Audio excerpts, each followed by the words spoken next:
we can see that there is hidden information from us that are vital. And we're going to take two topics to go a bit deeper, understanding a bit more about how that information hidden from us is affecting us. Within 100 years, we made technologies that makes our life easier. Not all, and that's the problem, for not all the people.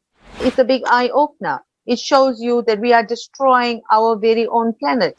And the information that has been circulating right now is, you know, if you switch and you have an electric car, then you're not polluting. The batteries on which those cars are running are made of lithium. The disposal of lithium until today, it's not eco-friendly. As you say, the consumerist society, it's all about greed and power. Even though there's new technologies, you don't want to look into that direction. You don't want to invest in it and better the lives of your citizens. You rather have them paying for your lack of knowledge on certain aspects or your greed to control.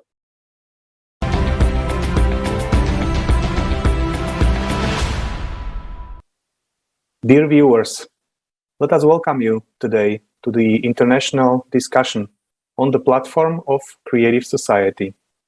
Within this framework, we discuss with our guests vital topics that affect the entire society, such as climate change, ecology issues, economic crisis, moral crisis, and many more. The goal is to provide a platform for the people to share their knowledge and experience and together outline the ways to solve these issues. After all, we are all affected by the consumer format of society as the primary root cause for all of the above mentioned. But as we could see, conducting social polls throughout the last 10 years with millions of people all around the world, 99% of them were responding that they would like to live in a world where there is peace, where there is friendship between people, and where they are certain in the next day. But this can only be done by uniting and taking active position, just like our guest today did.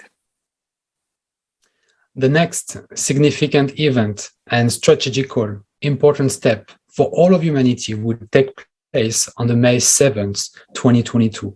The Forum Global Crisis, We Are People, We Want to Live. It will be translated into 100 languages. We, the people of 180 countries, will go even deeper into the facts and the truth that is hidden from us. Because we understand that silence and inaction is no longer an option. For when we remain silent, we are supporting the horror of the consumerism format of society. So don't be indifferent. Tell everybody about this forum. Together, in large-scale unification, we can only survive, but thrive as a civilization, and it's possible only if we build a creative society. Modern collaborationism, who is playing on the side of the common enemy of humanity? The real cause of global climate change. Who and why is hidden the truth from people? Climate disasters through the eyes of eyewitnesses. Refugee, why is it affecting everybody? Escalating social violence and slavery and human trafficking.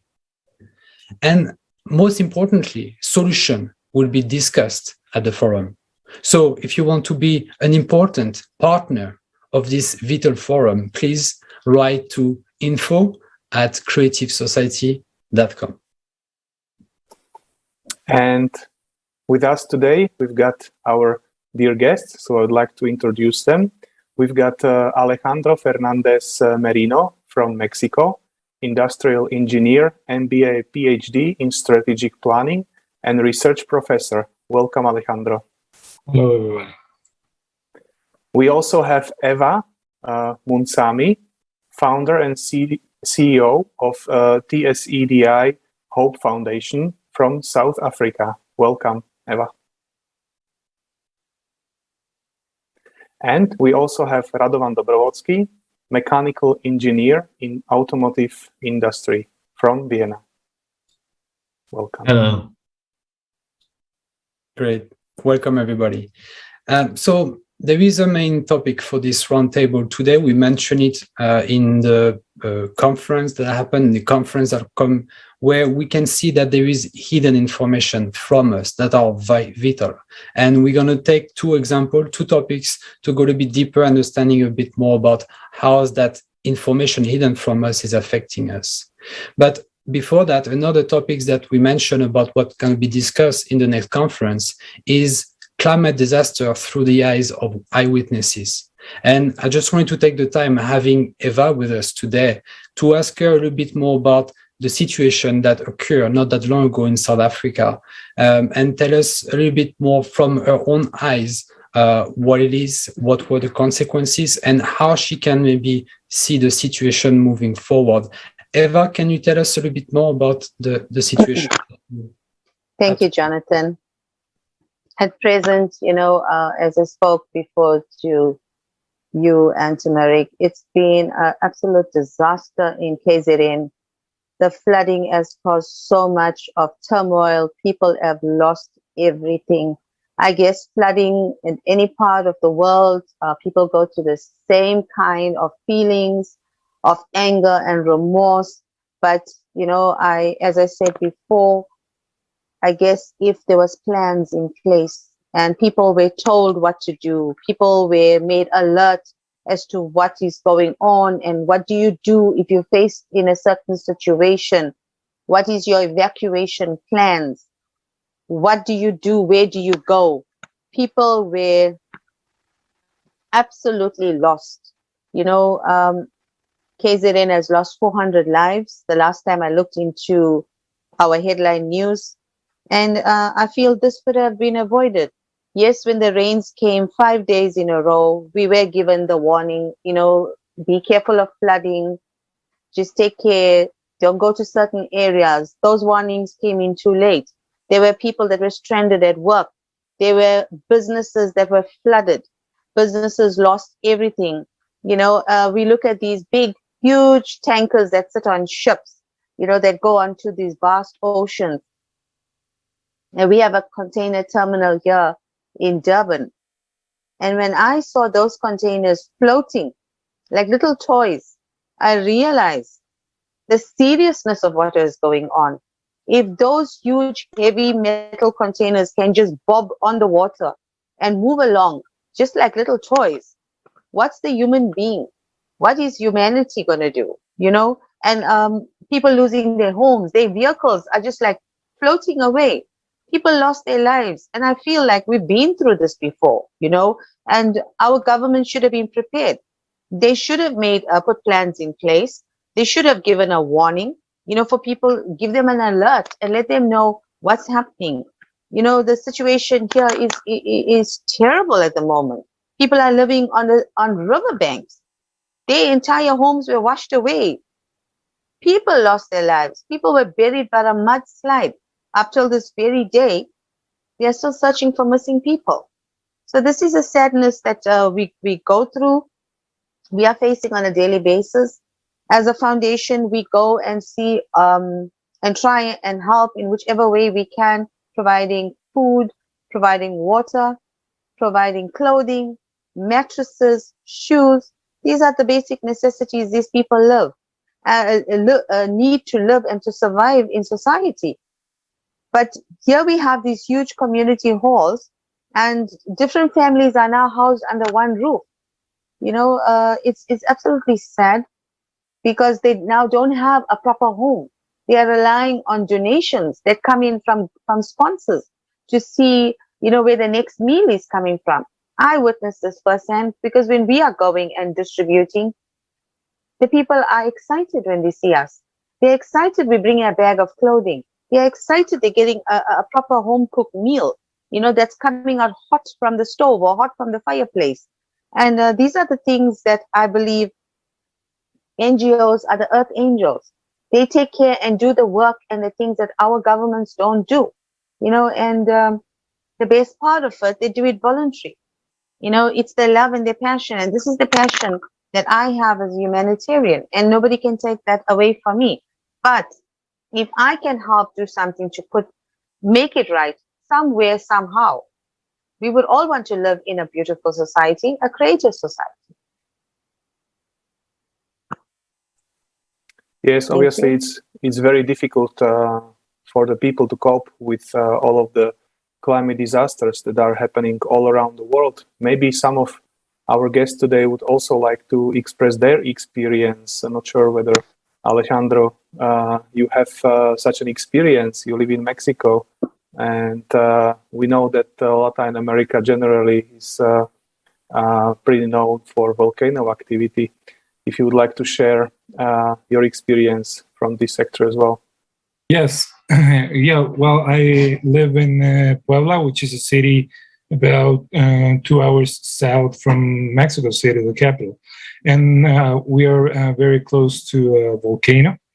And it's been active now for, I don't know, since I can remember. And what I recall is that when I was young, like when I was about 15 years old or younger, the volcano was completely snowed. And now it's been, I don't know, more than 20 years that it doesn't have any snow. And it's constantly exhaling, ash emissions. And the quality of the air here, it's very poor. It's very common to constantly be hearing of known people of family members that get sick because of respiratory problems. So and it's only increasing. It's nothing that we cannot build a dam, or we cannot control by any means the volcano. It's been active for several years. Sorry, and the thing is that in the area where I'm located, there are some other volcanoes, and in the last 5 or 7 years, some other volcanoes have also become active. So the region, the ground, it affects the ground because the people cannot harvest as good as a quality of a food or plants that they could if the soil didn't have as much ashes. And the weather is not helping along because it's has increased, the temperature has increased, and in addition to that, some regional companies have been also dealing or making experiments to reduce what the weather or how the weather affects them. For example, we have very close to here, we have a huge automaker company, and when it rained very heavily, they suffered a little bit of damages in the car. And what they did, they started to make some experiments to shoot, I think it was a silver compound, I don't know the exact formula, to the clouds. So it took away the weather and the raining, so they don't get affected in their damaging the cars. But that also affected the crops and everything. So it's been a little bit of a bad situation, including the volcanoes, the temperature increase, and these experiments by the private sector that affect the weather as a whole, and us as people living here. Thank you very much for this information and first-hand, indeed, from people living in this situation, either Eva or you in Mexico. I think it's kind of illustrates the topic that we really wanted to address, is that the information, either it's hidden from people or it's maybe just mentioned and then we move on to something else because another event will occur. The flood in South Africa, I heard about it, but I don't hear much about it anymore because some other things happen, but the people over there are still suffering. In Mexico, it seems that people are suffering constantly from this increased activity of the volcano, and doesn't seem that it's going to stop anytime soon. So it's important that everybody really have the right information to be able to make the right decision on how we can move forward and build our future. So that's really what the information piece that we wanted to talk about today. And we took two examples to highlight this. So the last conference in December highlighted a lot of information unknown to actually many people, but very crucial for future and it's concerning everybody. So one of the topics that we wanted to talk about, it's about garbage, because it's really concerning everybody. Everybody has that, and nobody can say that it doesn't concern them. And how our modern society and advanced society is currently actually managing the ever-increasing amount of trash that it generates. So you'll see that the information presented in the following video might shock you, and we will discuss a little bit more in details.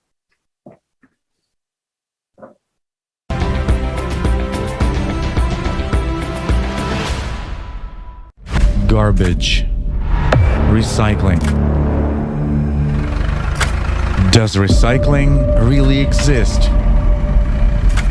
Every year, we throw out more than 2 billion tons of waste. Most of the waste products, in the form we throw them out, are not biodegradable and cannot be properly recycled. They poison our water, air, food, and our life. India, Gazipur, a dump that is growing inexorably day by day and is already reaching almost the height of the Taj Mahal. During monsoon seasons, gases build up inside the landfill due to the accumulation of waste. These gases are then released into the air. Mosquitoes breed in accumulated waste and then bite people in the colony, leaving them with diseases like dengue, malaria, and typhoid. Jakarta, the bank of the Citarum River.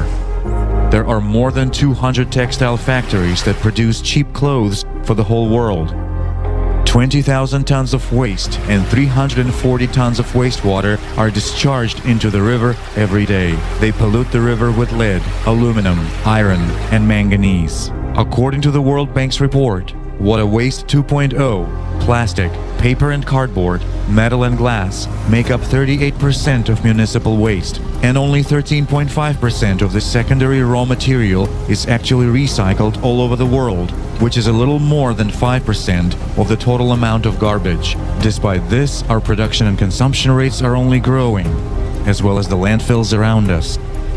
At the consumer level, which is the first link, an ordinary family goes to a store. This ordinary family has different boxes, glass and plastics, plastic bags, and so on and so forth.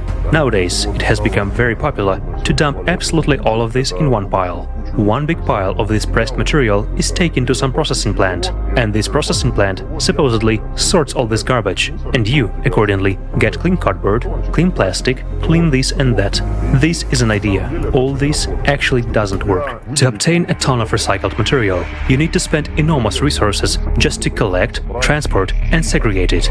Then it should be washed, then it should be packed, and then it should be brought somewhere to sell. All the garbage, if it is really garbage, it is buried. No one recycles this garbage. They brag to each other saying that we are absolutely green, that is, we have 100% recycling, we don't have any garbage, and so on and so forth. Usually, they hire a company that takes the garbage out, hire some other additional company that counts the garbage, sorts this garbage out, writes down a percentage rate, and then seemingly sends this data in a report. The next time when a conference is held in some conference room, they say 0% of our garbage is left. But to be honest, this is all done on paper, while in fact it is not so. That is, it turns out that now we need to spend a lot more money, and no one is ready for this. Nobody needs it. No one wants to wave the green flag, and at the same time pay some crazy amount of money. Recycling is imperfect. We can do a lot more and we can do a lot better. Most of the recycling we do around the world right now shouldn't actually be called recycling. It should be called downcycling, meaning a drink bottle becomes something completely different. And once it becomes downcycled, it can't be reused again. So the quality of the plastic product is lower. We couldn't really recycle them even if we wanted to. So we have to ask ourselves the question, why are they even being allowed to be created from the outset if they don't have a home or a purpose? And so right now, I would say the scientific consensus or the evidence is that we don't quite know what can and should be done with ocean plastics. There are some things already being done. Ocean plastics are being turned into shoes and swimwear and yoga pants and all kinds of things. But it's pretty doubtful that that's actually the best thing that we should be doing with ocean plastics. This is probably actually just delaying a meaningful solution and along the way creating a lot more problems than solutions. Let's take PET plastic. Freshly made, it costs around 500 euros per ton. Recycled plastic around 1,000 euros. And recycled ocean plastic is even more expensive. It is not at all profitable for a manufacturer to make the cost of the product twice as high. Moreover, under conditions of fierce competition, his product becomes unprofitable. Plastic recyclers even go so far as to add a greater part of the new plastic to the recycled plastic and sell it under the label recycled. The declared data on waste recycling often differ from the real picture. For example, in Germany, part of the garbage that is considered recycled goes to landfills in third world countries. The situation is similar in Japan. The percentage of recycled plastic also includes that which was simply burned. So what do we consider to be recycled garbage? The one that got into the clouds and became our air and then returned to our food with the rain and water. Garbage is the rotting face of the consumerist format of society. We are killing the planet with it, and what's even more, we are killing ourselves. It is not profitable for us to recycle garbage. We don't benefit from developing technology that would clean up our planet. But is it really us who do not benefit, or the consumerist economy, which we ourselves have placed above human life?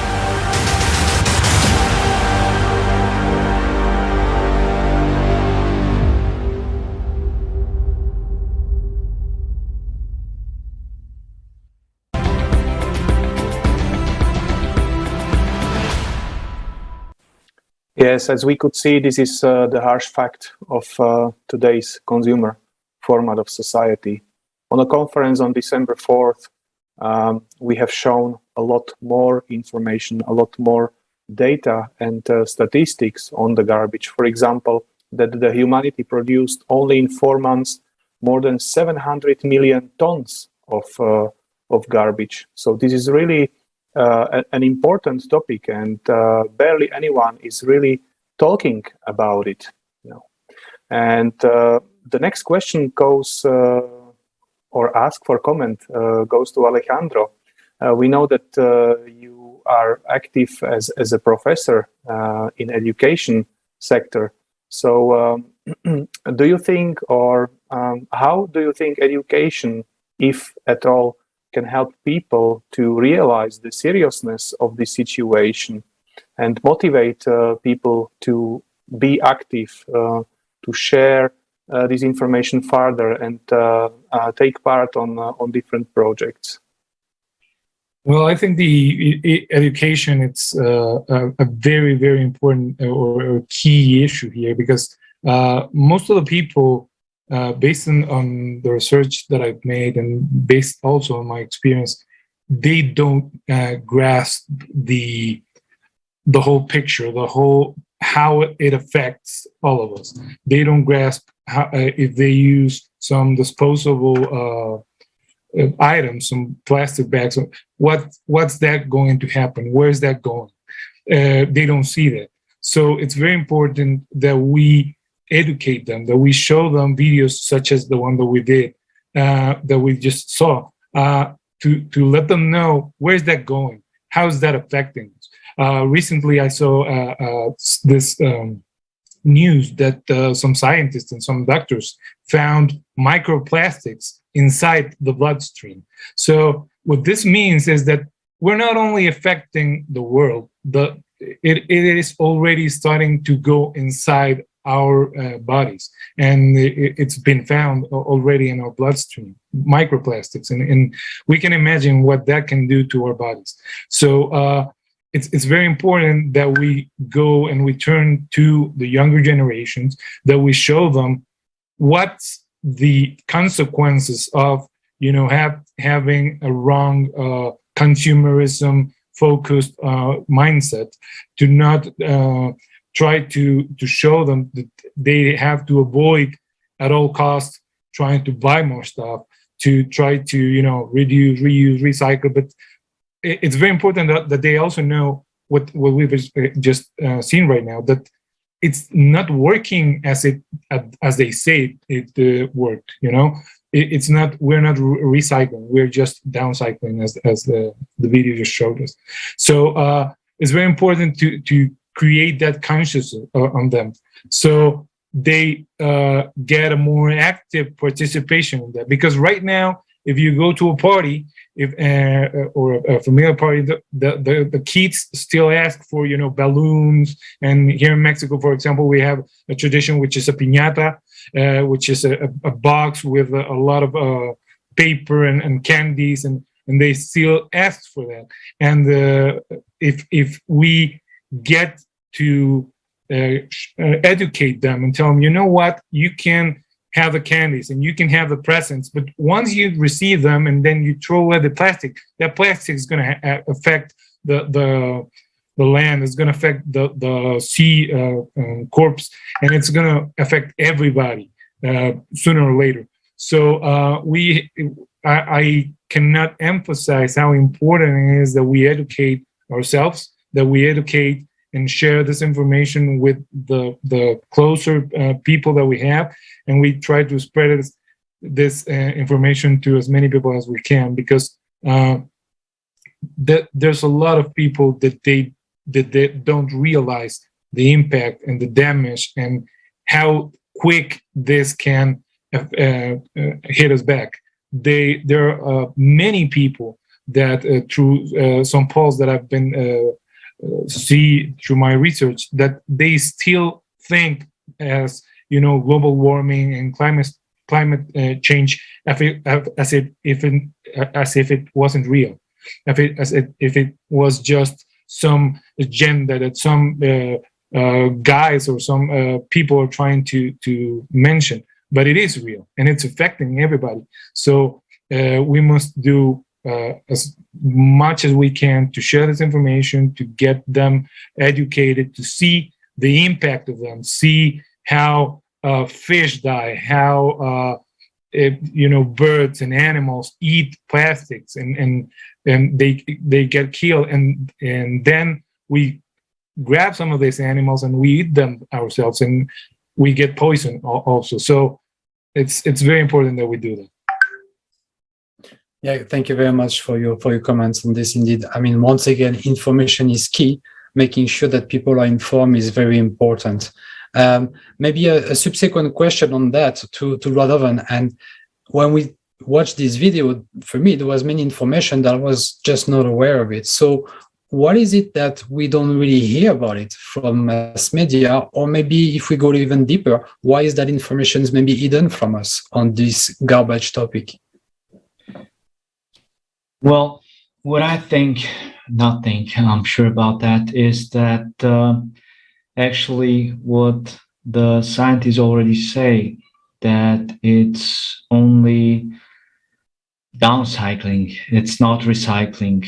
Why is that? Because you have this machinery of integrated, already integrated companies. If a company is already integrated, they don't invest too much in new technologies. Why is that? Because new technology, those investments, they are long lasting. It means you don't have refunding of those investments. And nowadays, the consumer society is so aimed that you have to have profit in a day. Yesterday it was too late to have profit. So that's why that's already, or I would say it's the mentality of big companies, where these ways of searching, or this searching for new ways, is not adopted, not accepted. That's why they are called slowly developing. And it really, as we now see in consumer society, it has to be from a government set a regulation, then does something a company. That's why in consumer society, for example, we have this technology that is really recycling. It was invented, or it was made in Czech Republic with a private company and Brno Technical University.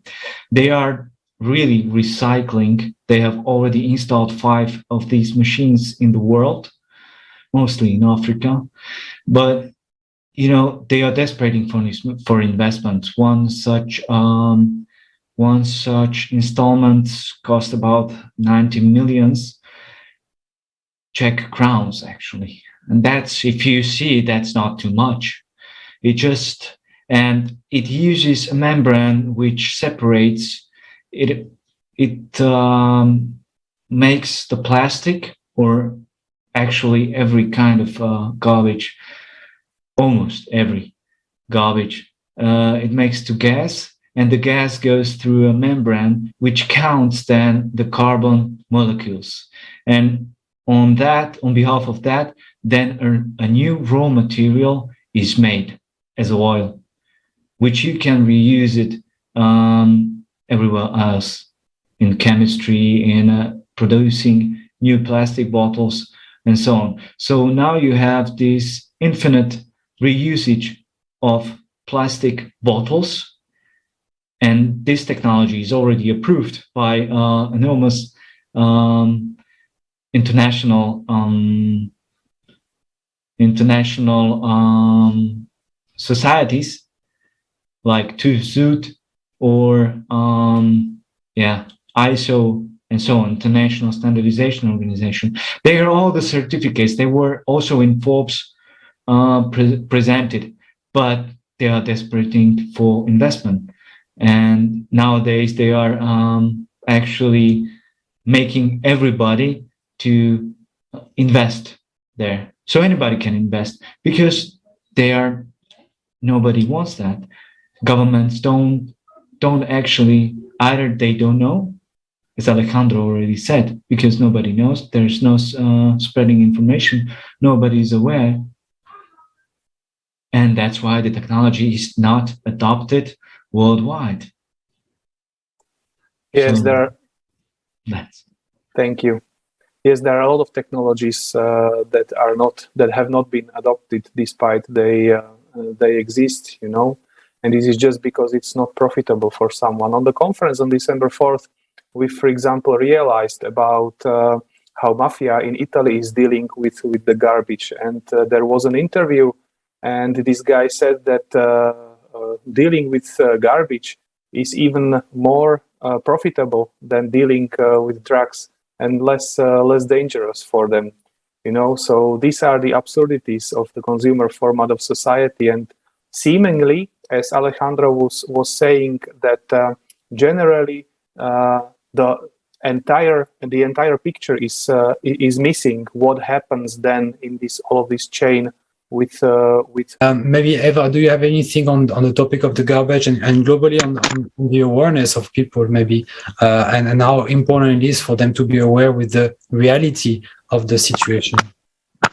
Thank you, Jonathan. I actually do have, while I was listening to Alejandro, it took me back in time to something very important. And I remember education plays a key role. As you said, we got to speak it forward. We got to teach it to the new generation. I remember growing up in school, we were always taught never to litter. That's number one. And up till this very day, that thought stayed me. So I would never throw out a plastic paper or a wrapper out the car window, or do any kind of thing that's going to be detrimental to our society, our planet. But brings me back to where it is right now with regards to the kind of community that we are taking care of. So I'm now talking about the forgotten communities. These are communities that do not have these services readily available to them. So when we go and do our feeding programs, we find we're passing huge garbage piles, and they just build up and build up. Then you get rodents that are coming in there, and thereby they are now affecting their health. So it's one thing that leads to the next. Yes, we do recycling in South Africa. We do get these huge, massive containers placed in strategic points where you can dump your plastic, your paper, and you split them up with your glass bottles. And everything is about a business. Everybody wants to make a quick buck. So you find some people will adhere to those rules, will take the glass bottles to those containers. And then there are some that won't. Some will just throw it out the car window. Some will throw it out their home. Because where are they going to put it? They don't have the municipal bins to take the dirt and put it there. So then you find all this is accumulating. And then also, another thought came to mind, which is the biggest contributor to most of the garbage accumulating throughout the world is diapers. Diapers are formed in such a way that it will contain whatever a little baby is going to pass through. And it forms this gel-like substance. So with regards to that, these things end up also in our rivers, in our streams, and our oceans. And it now affects our sea life, which at the same time, as Alejandro said, we live off the sea. And whatever we are eating from there, whatever goes into the sea, into the fish, and we are eating it, is going to affect our health. So there's a lot of things. I think it starts with the education part. I think more or less, I'm talking on behalf of our country. I know the education system is very changed. There's a lot of things they used to do when we were schooling, like centuries ago. They don't do them anymore. They don't teach these vital basic things anymore. So I think, going back down to the square root number one, saying, start with the littering. Don't do this. Show the video like what we just saw. It's a big eye opener. It shows you that we are destroying our very own planet. And as humanity, if we can all work together and come together to make a difference, to say, look, there's people here. Yes, those that are living in a good formed society, they have municipal vehicles that come along and collect the garbage and do whatever. But let's just help those that are living in rural areas that don't have these services. So let's educate them as well and tell them, look, this is a container, this is capture for your glass bottles, this is capture for your paper, and this is capture for your plastic. We are going to make a difference. We're going to say to those that are throwing away diapers that think you throw it in the river, it's not helping. That diaper swells up and it's causing more of a problem than, than a solution, because you got rid of it from your home, but where does it go? So the land infill sites, we do have them here in South Africa as well. We also have people that go around collecting tin cans. They try to earn an honest living by selling it to manufacturers, where they take them by weight and pay them something for their services and time of collecting them. That, in a sense, if we do this on a regular basis and divide what we have, we can create employment, because at the present moment, unemployment rate in South Africa is very, very bad. So there is ways. Education plays a basic part, I believe, where we can help our society, we can help humanity. Thank you. Thank you, Eva. Yes, this is indeed so, and I think this is the issue that can be seen globally all over the world. And indeed, awareness and education is a very important factor, but what I would like to add that we should be educating what is the root cause for all of this issue. And the root cause is the current consumer format of society, where money and profit is on the first place, and human life, and ecology is somewhere at the very bottom. As we've heard from our speakers, from investor's standpoint of view, up to the small kid collecting the cans to earn for living. Everything is circled around money. And unless we get rid of the consumerism, then there is no outcome of this, you know. And I would like to move on now. And the next topic that is also not really interesting from the, let's say, profitability point of view is the way how we generate energy. And in particular, I'm talking about free energy. So let's watch a short introduction video.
So we have seen in both cases, either the garbage and here the free energy.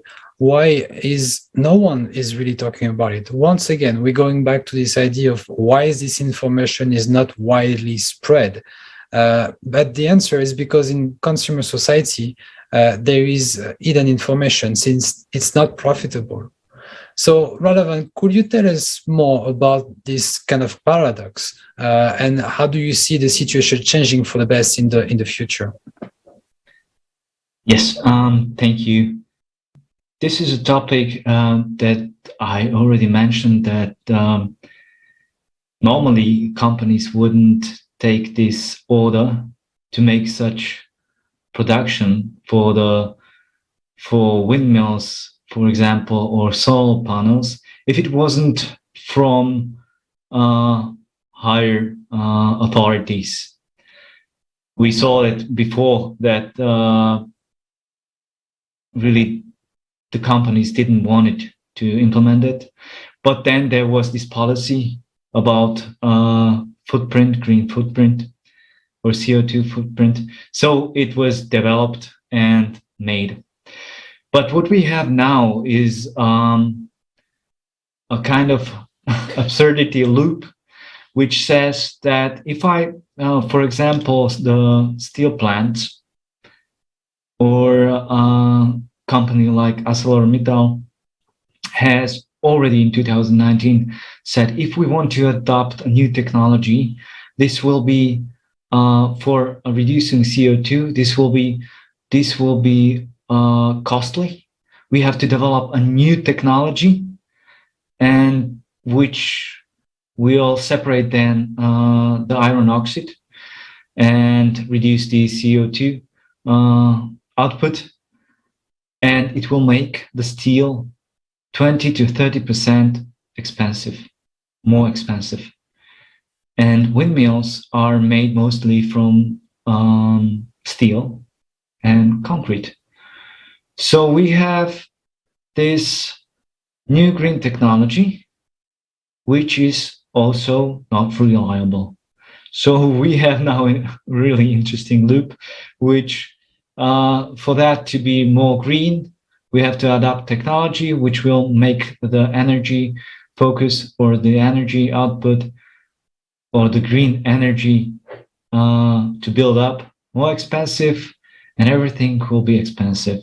Who will pay that? As companies are, as we already heard, they are focused on quick profit. The taxes are already rising for normal people. The steel or the electric cars, the chassis is still steel, made of steel. The whole body is from aluminium, which is not as affected as steel, but all the chassis from electro cars are from steel, and they are using the same energy, which is unreliable. So this is very interesting, and when we go further,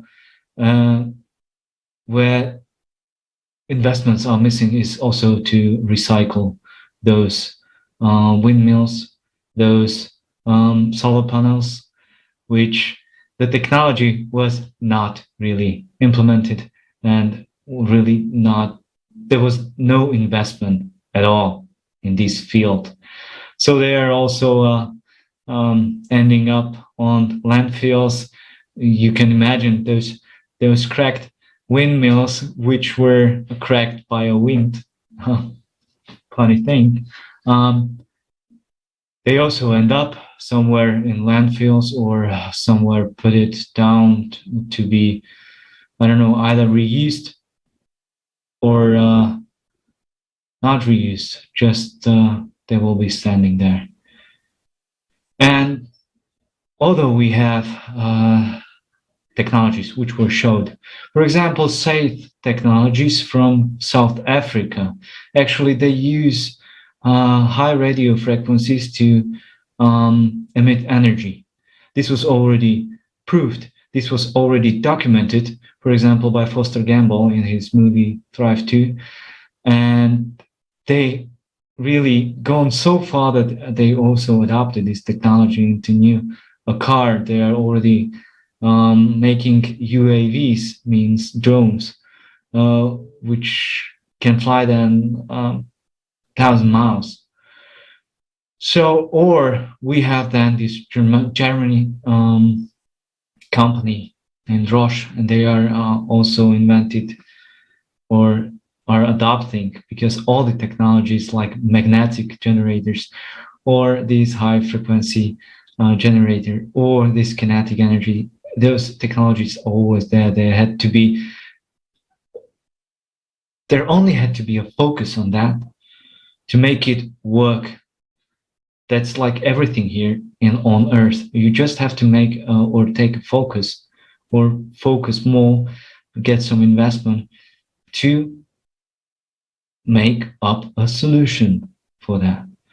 So this kinetic power plant, they can generate like 1 megawatt to 5 megawatt energy, like the SET generator or GPM. You can imagine he's big as one room. So you can build it up in a village, and 300 houses can be powered by it. So, but as we already spoken, also these big energy companies, they don't want actually to lose their share on the market in consumer format society. So today the energy is centralized. We have these lot of steel or iron wires, which by when wind or flood comes, it breaks down and the houses are without energy. All of the houses, all of the regions, just because the energy distribution is centralized with that kind of technology, you can actually divide the power plants. So if one falls out, you have already like 200 meters, another one. So that's how I see it today. And the consumer format of society really breaks the invention of this kind of technology. He doesn't want to adopt this kind of technology because that's a loss of power. Yes, I think you've named it, loss of power. Alejandro or Eva, anything to add from your side?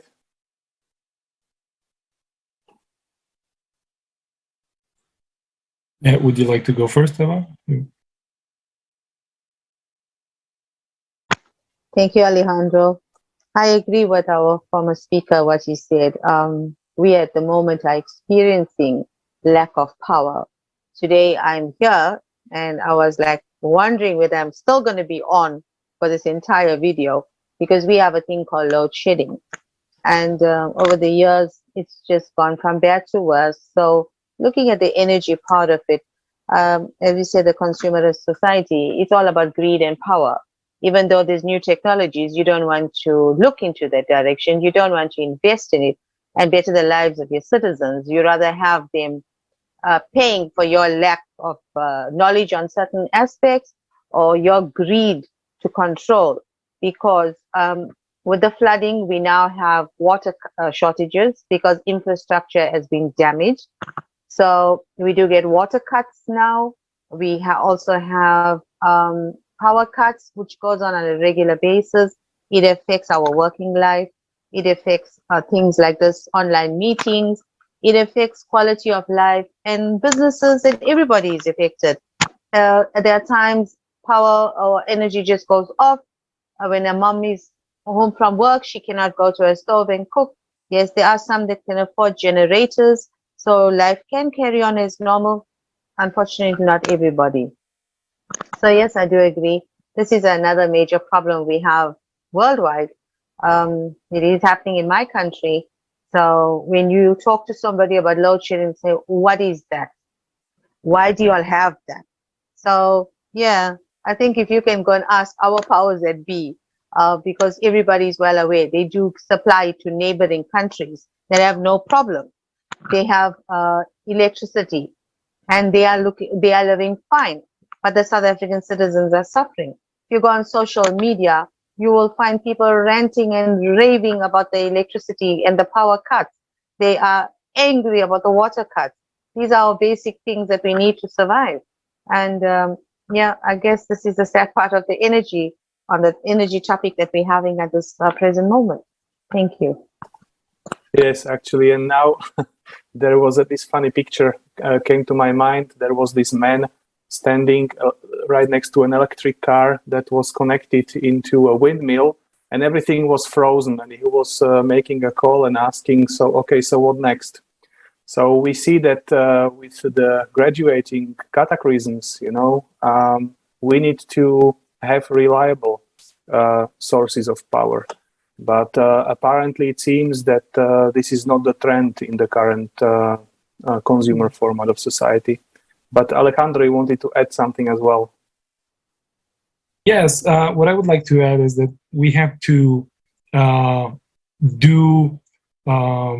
be more specific, to dig deeper about what these new technologies mean and how they're going to make the energy or whatever they're processing, because we've been misled many times to think that if we change to certain new technology, that's going to solve everything, and it's not. And one example of that is that right now many of the car manufacturers are trying to switch to the energy or electric cars, and the information that has been circulating right now is, if you switch and you have an electric car, then you're not polluting and you're not emitting anything. And that's not true, because even though you're reducing your consumption on fossil fuels, the batteries on which those cars are running are made of lithium. And once that the lifespan or the life expectancy of that battery runs out, then you're going to have to dispose that battery. And the disposal of lithium, all up until today, it's not, how do I say it, eco-friendly or managed in such a way that it's not affecting the environment. So once you're going to buy your car and it's going to be electric, but once in, I don't know, 100,000 miles or 10 years or 20 years that you have to switch or change that battery, that disposal of that battery is going to affect the environment, I think, even more than what you would usually affect it using fossil fuels. So we're not changing for better energy. We're just changing the way we're damaging the environment. We're not doing it through constant emissions throughout 10 or 20 years of fossil fuels. We're going to do it after 10 years or after 15 years, disposing their batteries. And there's a lot of energies that work in the same way, that say, you know what, you're going to save and you're not going to affect that much the environment, but that's not the truth. So we have to dig deeper in what that energy, that new energy or new technology really means. What's the components that it's being used? What's the materials, the process, and so on. And we have to be as people, as individuals, more active in that, demanding our governments, demanding the private sector, okay, what materials you're going to be using, what are the consequences of me disposing a lithium battery in 5 years or in 10 years? What's the consequences of that? And if we start doing that, if we start asking those questions, then we're going to get more answers, or at least we're going to make the private sector or the enterprises or the people that are getting richer with all this businesses to have to work a little bit harder to provide new and different solutions that do address the problems that we're facing. So I think it's very important that we dig deeper, that we analyze, that we ask more questions, and that we show the younger generations that don't go just with there's a saying about going with the shiny new object, just that we don't have to just take the shiny new object, being right now the electric vehicles, to really ask what's behind that, what's the process behind that, what's the materials behind that. And if we do that analysis and it comes out that it does, it's better and it's cleaner, and okay, then we move ahead. But if it's not, then we have to demand better technology and skip or avoid using that technology that it's not going to help us. Yes, you really hit a nail that we need to understand and we need to create this demand. Recently, I've actually seen a video about child labor, how the children in Africa, I think in Congo, they dig for cobalt as part of the batteries that this Chinese company sells to car manufacturers, even including Volkswagen and other renowned car makers. So I fully agree that we need to be aware about the whole process, and we need to take the active position and study, And again, where does it ties to? It again ties to the consumer format of society, us delegating the power to someone else's shoulders, being passive and stuff like that. But we need to understand, where does it lead us to? If we don't stop this, where will it lead us to? And the point is that we have other options, and we have got all the tools and possibilities and the technologies to do this. There is this project, Creative Society, and we need to understand why we need to build it. Why are we talking about it? because we want to live. We want to live in a sustainable world where basically there is no poverty, where all the people live a decent life. And we need to talk about it, everyone. If we don't speak about it, we have got no future. And maybe Eva could also provide her view about why it's important to spread this information, as I understood that you've got some insights into this topic as well. Yes, thank you so much. You know, going around being a humanitarian, there are things that we see we wish to forget at times. There are things we see we wish we could do more. And more or less, we wish we could like save the world. You know, it is very, very sad. You got to be built and have a strong backbone to see the kind of pain that you witness in people's eyes. And these are the reality of life. You know, do you go to different societies, more or less with the NGO part of the work that we do, we cater to the less fortunate, and the kind of things that we are seeing is it's heartbreaking, you know, and we wonder, why did we have to come to this level? Why are they suffering the way they are? And as I always said before, with regards to our government, will only worry about your people. And people say, I say this very bravely, during elections. And that's the truth. You go to every nook and cranny and find the people that you want them to vote for you and keep you in power. But once you're in power, you would not come anywhere near those people for 5 years. You would not see the deplorable conditions they live in. You will not see the sad state of affairs. And what hurts or breaks my heart is when I go to a certain district where I do my feeding projects, and I find kids as little as 3 years old and going upwards into toddlers, teenagers, coming with their little bowls, and they're standing there with their two hands folded looking unto us to provide them that meal for the day. It makes you think, how can this go on in 2022?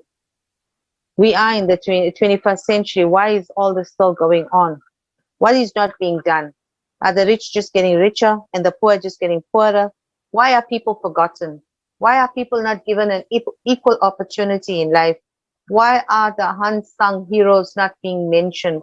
Why are people that have it all, more or less, you say, born with a silver spoon in your mouth?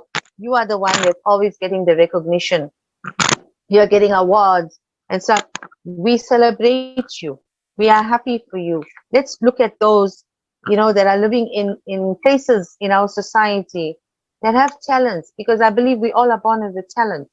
And, you know, these are the people that have no faith in themselves. They look unto us to come there. And, you know, probably as an example, you hear somebody singing, say, wow, this person's got a wonderful voice. You know, they could be somebody, but they don't have that faith and that hope in them because of where they are, where they're growing up and where they're coming from. So, you know, I always say, when I listen and I about the Creative Society, I feel each one of us will live a better life. Each one will be given an equal opportunity to survive, to thrive in the society, to hold each person, you know, put humanity first and our love for humanity. Thank you.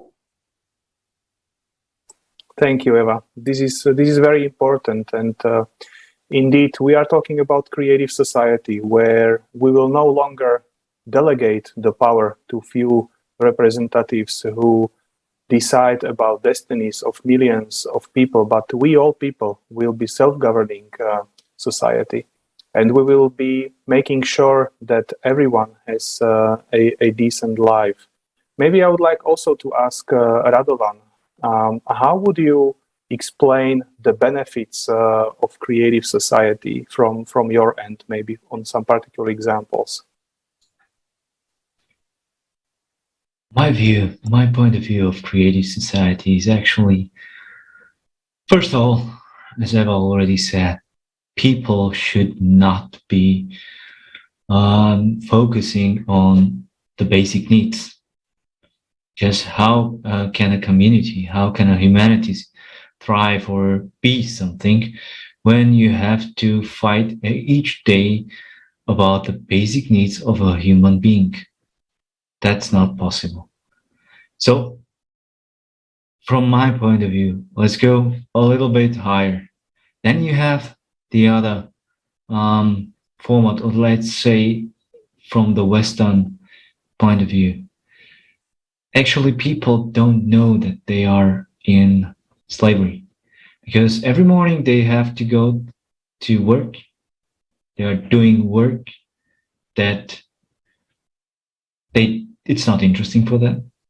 They are going only to work, to go to work, to have money for a house in which they are only sleeping. And maybe for a weekend, they are spending their time in it. And my point of view of creative society is that everybody should actually do what he likes. I have luck. I have the luck that I can do actually what I like to do. I'm meeting people, I can talk with people, I create something. I'm in the technology, but I think I'm only a small percentage of the humanity, maybe one. But this should be allowed to everyone.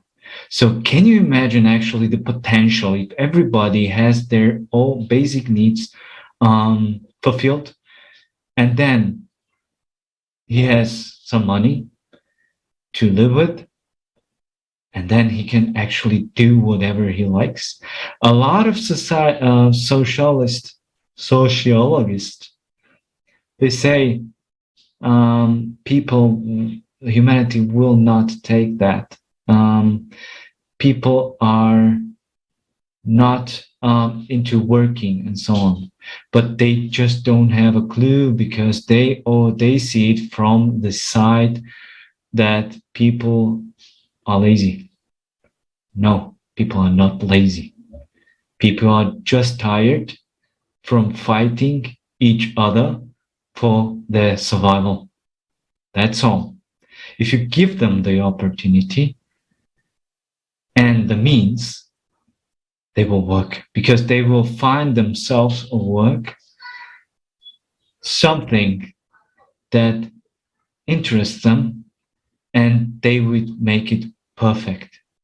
And now imagine 8 billion of people doing like that. Can you feel the potential? Can you feel what we can achieve as a humanity, as one civilization, and how fast actually? Within 100 years, we made technologies that makes our life easier. Not all, and that's the problem, for not all the people. But if we could do that in consumerist format of society, but on the other hand, we polluted the whole earth, what could we do in a creative one? What could we achieve, and how fast? Not in 100 years, but in 5 years we would be somewhere totally elsewhere. We can solve our problems, because for the problems that we are facing now, we are discussing now, there already are technologies like water from the air. We have generators, mobile generators, and also stable generators of water from the air. We have generators for electricity that don't need to be attached on the central power. We have the means to provide food for everyone, like, for example, vertical farms. We have, or we have also, like I mentioned, for pollution, a solution. But in this consumer format in society, we just can't implement it in a wide scale. So that's my point of view. What could be changed, and actually how fast would it be changed in creative society? Thank you. Thank you for the question. Thank you very much, and thank you for your answer. And I like the way you finish on health. I think there is a very important question. We raised it already. It's how information can be spread about anything for people to be aware, and how are the simple steps that we can put in place to spread that information. And in the case of now, the discussion is about the creative society. So maybe Alejandro, can you tell us, regarding the creative society, what are the simple steps that we could take to be able to spread that information about what is the creative society, what are the benefits of the creative society for all of humanity, to make sure that we can put in place as soon as possible? Yes, sure. I think one of the key components is to have a clear picture of what the final goal is, which is, as Radovan and most of you have mentioned, is based on the polls and everything. At the end of the day, we all want the same. We all want to be living a happy, stress-free life. And once the people understand that, the goal of this creative society is to achieve that through the activities that we plan, through the discussions, through everything. So once they realize that that's what we want, that's what we are seeking for, that's one of the very key actions to do. And then just start sharing the information with the people close to you, with your family members, with your friends, with your colleagues at work. Just start sharing with them what the creative society is, what we're doing, what we are striving for, what's the end goal of that, and some of the actions that can be do or that have been done. Then it starts to build up, like a snowball, to start increasing in people, and they start sharing with each other, because at the end of the day, we all want the same.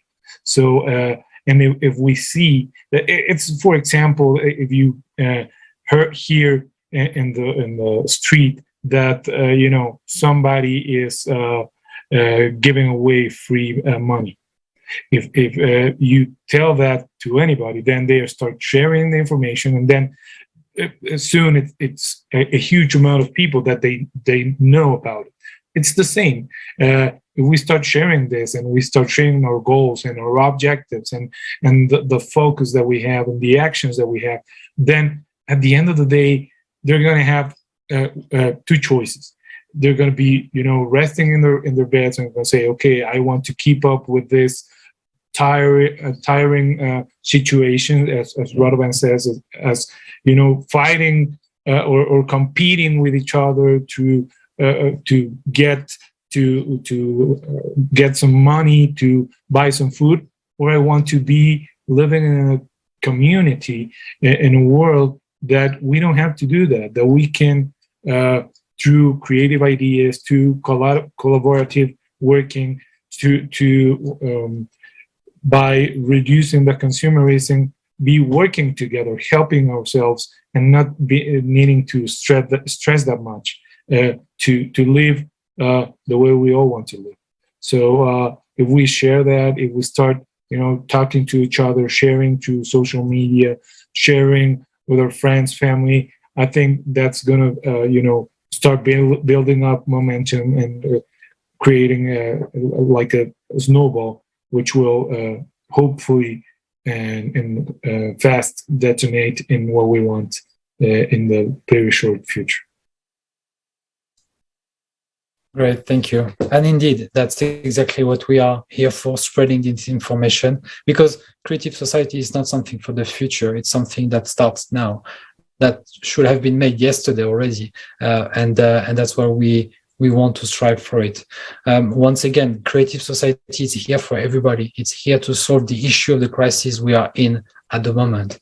There is 8 pillars of this creative society. I just wanted to mention them again, because it's always good to go through this again, to really get this first, this big picture, as you mentioned, Alejandro, knowing what is the goal.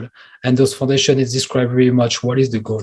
The goal is to get into a society where human life is the highest value, where we have human freedom and everybody is born with the right to be a human, where we can also see human safety, that no one can be harmed in this society. That also, as we discussed, the transparency and openness of information is for all, and non-information can be hidden from anybody. There is a single creative ideology and should be popularized, the best human quality. The development of personality, we talked about education. How can we make sure that education of all, and especially the younger one, is made for striving of the civilization and the humanity? Justice and equality, a no-brainer of what should be implemented into a proper society, which is absolutely not the case currently. And finally, a self-governing society where people are in charge and not a government that is just aiming to be voted for to stay in power, but not actually helping people. So all of this has been discussed today, and thank you very much once again, everybody, for that great discussion. I wanted to maybe ask Eva if you have any last message to all of the people that are watching on the basis of the discussion we just had, and maybe more precisely on the creative society and its implementation. Yes, thank you, Jonathan. I actually agree with Alejandro on what he said. It's very vital and important that we share the information we have. I've been doing it on social media. I've been doing it with the people I work with.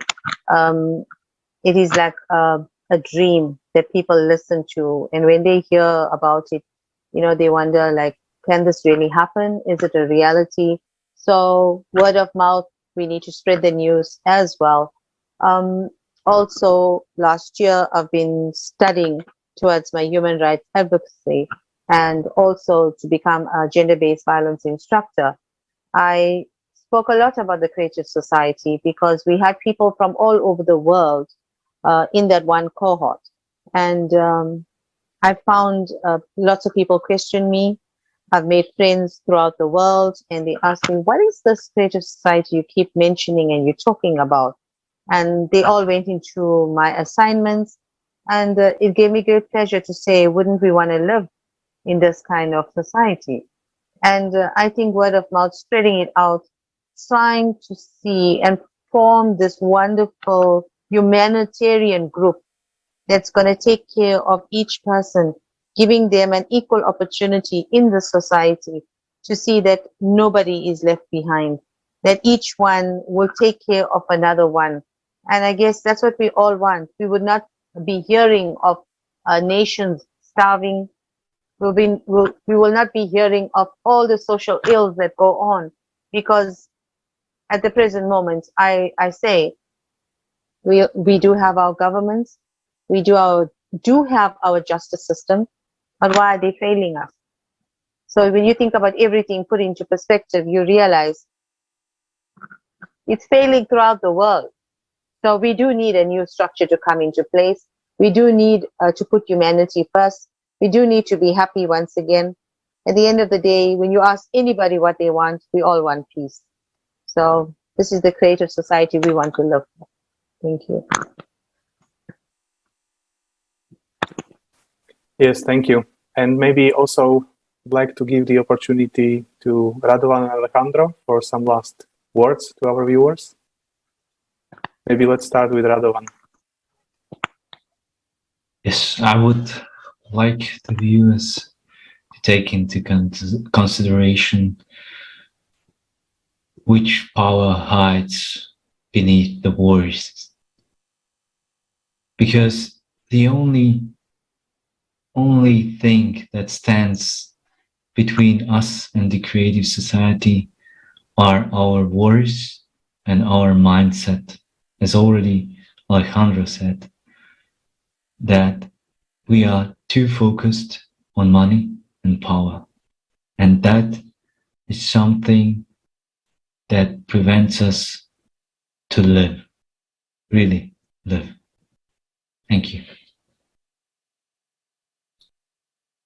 Thank you. Radovan, Alejandro? Yes, thank you. What I would like to finish with is that I think that the creative society and what it strives for and the principles and their actions are a beautiful idea that we can make a reality right now, today. And that if we keep sharing and keep acting and keep going, that we can be this generation to end all the problems that the human race is facing. We can end poverty, we can end war, we can end hunger, difference between genders and everything, pollution. We can end all of that, and we can be that generation. We can be those people. Then we could turn in a couple years or in some years and turn back and say, we did that, we fixed it for us and for the future generation, for our children. And now we live in the world that we can. And that depends solely on us, on the actions that we do, that we take, and the path that we take based on our decisions. So we can do this. I believe we can. We can and we will, because Creative Society is absolutely feasible and realistic projects with 3 clear steps of implementation that you can find also on our website, creativesociety.com. Thank you, Alejandro, very much. And dear viewers, if you would like to know more about what we have discussed, how we could effectively clean our planet, how we can implement free energy, in that case, please don't miss the upcoming Global Forum that will be held on May 7th. Please save the date. The Global Forum, we are people, we want to live. And this is prepared purely on voluntarily basis by indifferent people who know that we need to take the active position. This Global Forum will be streamed live on tens of thousands of channels and will be simultaneously interpreted into 100 world languages. So please save the date and feel free to join. Thank you. Thank you all, dear guests, for participating into this roundtable. And dear viewers, right now it's the right time to stop being silent, as our guests just been today. Take this responsibility and become a true hero to stand in with Creative Society and all of humanity. Share this information with everybody you know, and share vital information about the upcoming forum, as Marek just mentioned, Global Crisis. We are people, we want to live. Also, if you want to be an informational partner, you can write to info@creativesociety.com.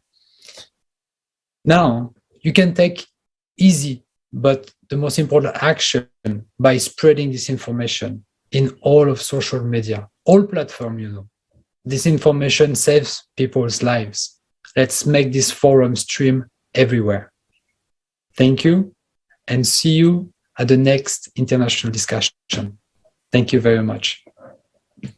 Thank you all. Bye.